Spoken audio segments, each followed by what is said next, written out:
رسول اللہ صلی اللہ علیہ وآلہ وسلم کی ایک حدیث یہ ہے کہ جب تم خراسان سے کالے پرچم اٹھاتے ہوئے لوگوں کو دیکھو تو فوراً ان کی طرف دوڑو، چاہے تمہیں برف پر چل کر ہی کیوں نہ جانا پڑے، یعنی کتنی بھی مشکلات کا سامنا کرنا پڑے، لیکن ان کا ساتھ ضرور دو۔ کیونکہ ان میں اللہ کا آخری خلیفہ امام مہدی اجل اللہ تعالیٰ فرجہ شریف ہوں گے۔ اگر الفاظ بدل کر کہیں تو یہ وہی لوگ ہیں کہ جو امام حجت کی فوج میں سے ہوں گے۔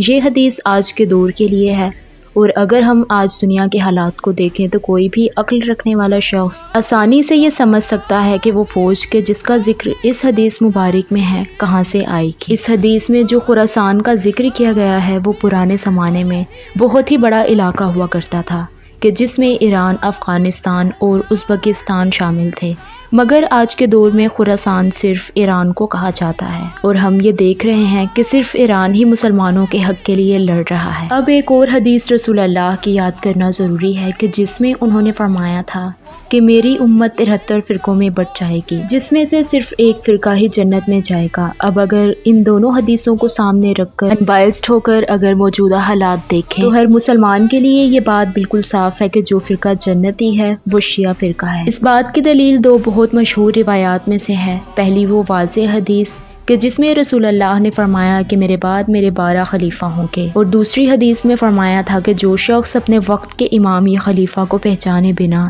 یعنی وقت کے امام کی معرفت حاصل کیے بغیر مر جائے، وہ جاہلیت کی موت مرتا ہے۔ اور اس وقت اہل سنت میں 72 فرقے موجود ہیں، لیکن ان میں سے ایک بھی فرقہ ایسا نہیں ہے کہ جو 12 خلیفہ کے نام بتا سکے۔ میکسیمم فرقے 4 خلیفہ پر آ کر ہی رک جائیں گے، کیونکہ اس کے آگے خلافت کو بڑھاتے ہیں تو یزید اور معاویہ جیسے لوگ خلیفہ بن رہے ہیں۔ جنگی خلافت کو ڈیفینڈ کرنا کسی بھی مسلمان کے لیے ممکن نہیں۔ وہیں اگر آپ ایک شیعہ بچے سے پوچھیں تو وہ 12 اماموں کے نام ایک ہی منٹ میں بتا دے گا۔ اور خراسان یعنی ایران ایک شیعہ ملک ہے، اور یہی ایران ہے کہ جو آج تک مسلمانوں کے حق کے لیے لڑ رہا ہے، اسرائیل جیسی دجال سے کھلی جنگ کر رہا ہے، جبکہ باقی سو کولڈ مسلم جیسے سعودی، UAE، ایجپٹ، جارڈن، ترکی کبھی اسرائیل کے لیے جنگ نہیں لڑتے، بلکہ آپ ان ملکوں میں اسرائیل کے خلاف پروٹیسٹ نہیں کر سکتے، جس سے یہ صاف ظاہر ہوتا ہے کہ یہ ملک اسرائیل کے لیے کام کرتے ہیں۔ ورنہ ایجپٹ اور جارڈن کے جو پیلسٹائن کے بالکل قریب ہے، کیا ان ملکوں کے ہوتے ہوئے اسرائیل کی اتنی ہمت تھی کہ معصوم مسلمانوں کی پاک سرزمین پر قبضہ کر لیتا؟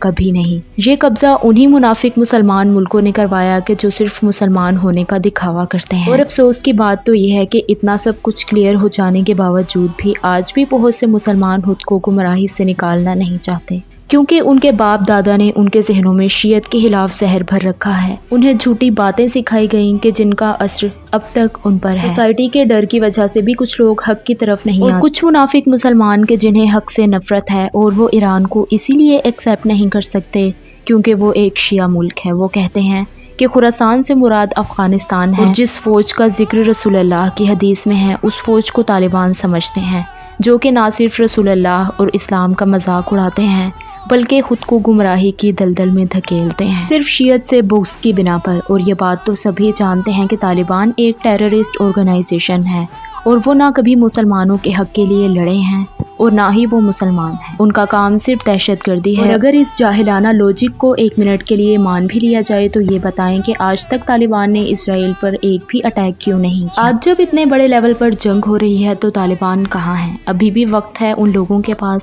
کہ جنہیں 1400 سال سے آج تک حق حاصل نہیں ہوا، کیونکہ اگر کل ظہور امام مہدی اجل اللہ تعالیٰ فرجہ شریف ہو گیا اور آپ طالبان کے انتظار میں ہی رہ گئے تو یقین جانیے آپ طالبان میں شامل تو ضرور ہوں گے، لیکن دجال کی فوج کا حصہ بن کر۔ لیکن آپ کبھی بھی امام مہدی کی فوج کا حصہ نہیں بن پائیں گے، بلکہ ان کی فوج کے خلاف جنگ کریں گے، اور آپ کا ٹھکانہ بھی وہی ہوگا کہ جو یزید اور معاویہ کا ہے، یعنی جہنم۔